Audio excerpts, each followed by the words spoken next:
A radical look at Scottish history with Stuart McHardy. Part 4. Early Peoples of Scotland.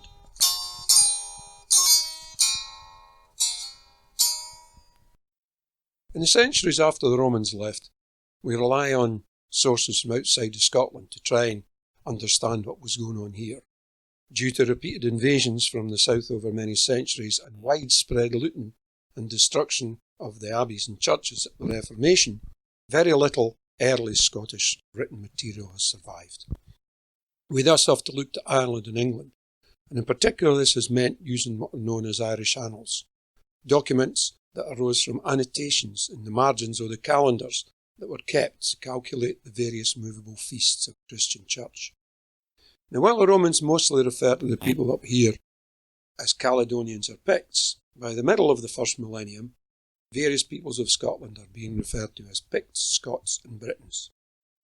The Britons were the people of Strathclyde, very similar to and related to the Gododin of Lothian, who the Romans had earlier referred to as the Votadini. In the earliest extant document from the north of Britain, known today in Welsh as E. Gododin, we have an account of a heroic battle between the Gododin of Lothian and peoples from the south. Discussion continues as to where this battle took place, but recent research on this has brought up a remarkable fact. For a long time it was thought that the phrase Mundoc Munvawr referred to a king, the man who had summoned the warriors to a feast on Dunedin, Edinburgh Castle Rock. It has now been suggested the phrase actually refers to that meeting of the warriors, with the translation something like the mountain or hilltop court or assembly. Given that the poem itself makes little reference to the rank of any of the 60 or so warriors mentioned by name, we can see this as a society still essentially tribal and not led by a royal dynasty, and this may well have been true of the other main groupings in Scotland at the time, the Scots and the Picts. The leaders may well have been more like high chiefs than kings, with their roles being defined by their place within the kin group rather than being over it. When the Gododin poem was written, around the year 600, the political picture was beginning to change decisively. To the south, the kingdom of Northumbria had come into being, having earlier combined the statelets of Deria and Bernicia. These in turn had arisen from the banding together of Germanic mercenaries who had originally been recruited to man Hadrian's Wall by the Romans. From the beginning, these statelets were organised on military lines, and it has been suggested that their first kings had originally been known as Kunings, or military war band leaders, from amongst Germanic warrior tribes.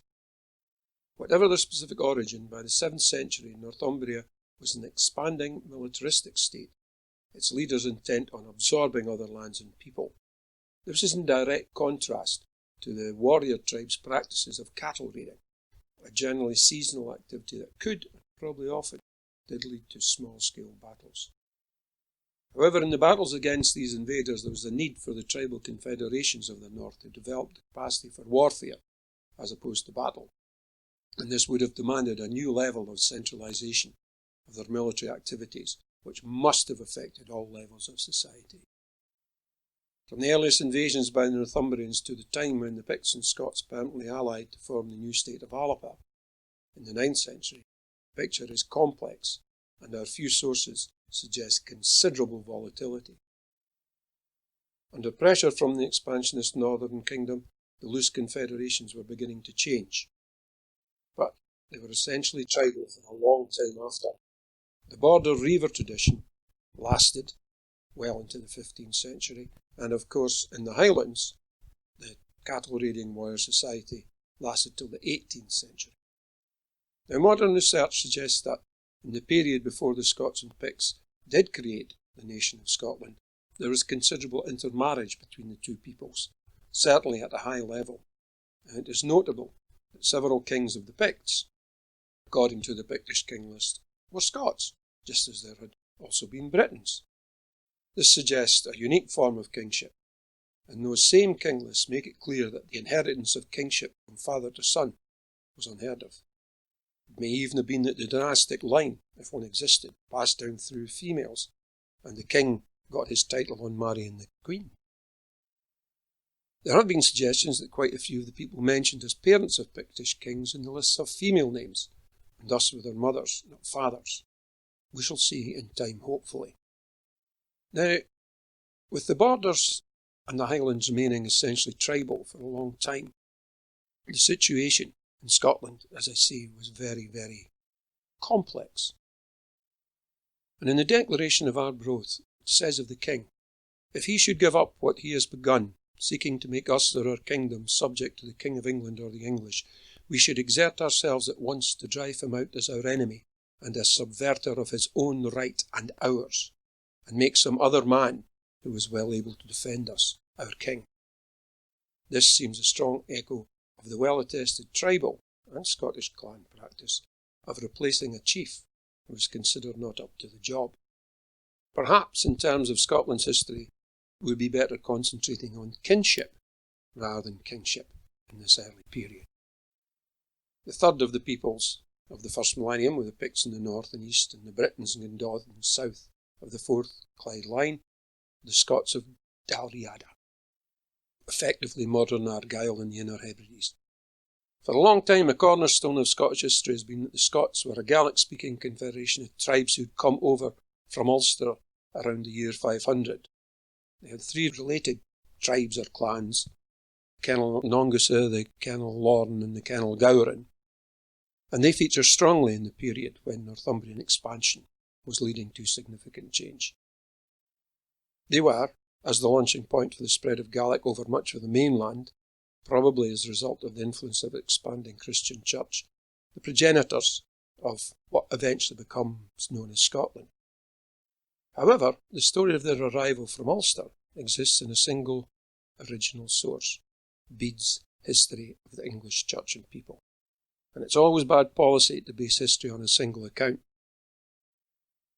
In 2000, Ewan Campbell of Glasgow University published a paper entitled Were the Scots Irish, which drew attention to some very awkward facts for this supposed cornerstone of our history. He looked for archaeological evidence for this invasion and found none. He looked for corroborative historical mentions of this major event and found none. He also looked at linguistic background, as shown in the place names of Argyll, because modern linguistics has developed levels of analysis that can sometimes show where Q Celtic, that's Gaelic names, were preceded by P Celtic or Brythonic forms. This is what you'd expect to find in Argyll if it had previously been occupied by people speaking P Celtic languages like Picts, the Britons of Strathclyde and the Gododin of Lothian. He found none. The sole source of the story was Bede, writing 200 years after the event was said to have happened. The story does not stand up, though to deny that there had been close cultural, religious, linguistic and even political relationships over millennia between Ireland and Scotland would be insane. Campbell concluded that before the development of proto-nation states of the Picts, Strathclyde and Dalriada, that Argyll and Ulster were likely to have been part of a sea-based society with its heartland in Argyll. What this means is that the Scots were probably one of the component parts of the Caledonian Confederation that fought off the Romans from the 1st century onwards. Research in recent years has suggested that there were very close links, particularly at a dynastic level, between the Scots and Picts in the years leading to the founding of Alapa, which in turn became Scotland. These Celtic-speaking pastoral warrior societies had much more in common than what separated them. Further information can be found at www.stuartmchardy.wordpress.com. Next time, we'll look at the coming of the Christians.